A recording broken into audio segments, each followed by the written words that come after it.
உங்கள் favourite TV ஷோக்களை இனி miss பண்ண தேவையில்லை. ZEE5 இல் முற்றிலும் இலவசமாக காணுங்கள். இங்கேயும் எப்பொழுதும். நான் இப்பவும் சொல்றேன், அந்த கொலகாரனுக்கும் எங்க குடும்பத்துக்கும் எந்த சம்பந்தமும் இல்ல. அவன் என் பொண்ணுக்கு புருஷனும் இல்ல. இதை நிரூபிக்க காளி கோயில்ல காசை வெட்டி போட்டு என் பொண்ணோட வாழ்க்கைக்கும் அந்த கதிருக்கும் சம்பந்தம் இல்லன்னு நான் பிரிச்சு விடுறேன்.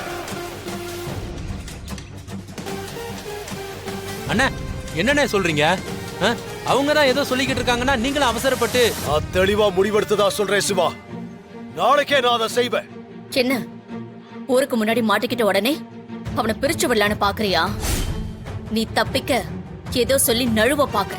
நான் சொன்ன வார்த்தை மீற மாட்டேன். நீ இப்படி சொல்ற, ஆனா அன்னைக்கு உன் பொண்ணு பஞ்சாயத்துல வச்சு அந்த கதிர் கூட தான் வாழ்வான்னு உன்ன மீறி தானே சொன்னா. உன் வார்த்தையை எப்படி உத்தரவாதமா எடுத்துக்க முடியும்? அண்ணே இருங்க. ரகுராமா, நீ இந்த அளவுக்கு பேசும்போது நானும் இறங்கி வரேன். ஆனா நீ இந்த மாதிரி செஞ்சா அந்த கதிருக்கும் உன் குடும்பத்துக்கும் சம்மந்தம் இல்லைன்னு நான் ஒத்துக்கிறேன். ஆனா நீ சொன்ன வார்த்தையை உன் பொண்ணு சொல்லுவாளா?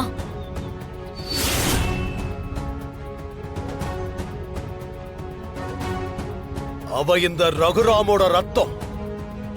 என் பொண்ணு என்னோட வார்த்தையை என்னைக்கும் மீற மாட்டான். அப்போ இந்த பஞ்சாயத்துக்கு உன் பொண்ண வர சொல்லு. இங்க வந்து அவளை சொல்ல. அவ சொல்லுவா. வா, போய் தனாவை கூட்டிட்டு வா. அண்ணா கொஞ்சம் யோசிச்சு போய் கூட்டிட்டு வா. சரிங்க அண்ணா. ZEE5 ஆப்பை டவுன்லோட் செய்து அனைத்து எபிசோடுகளையும் இலவசமாக பாருங்க.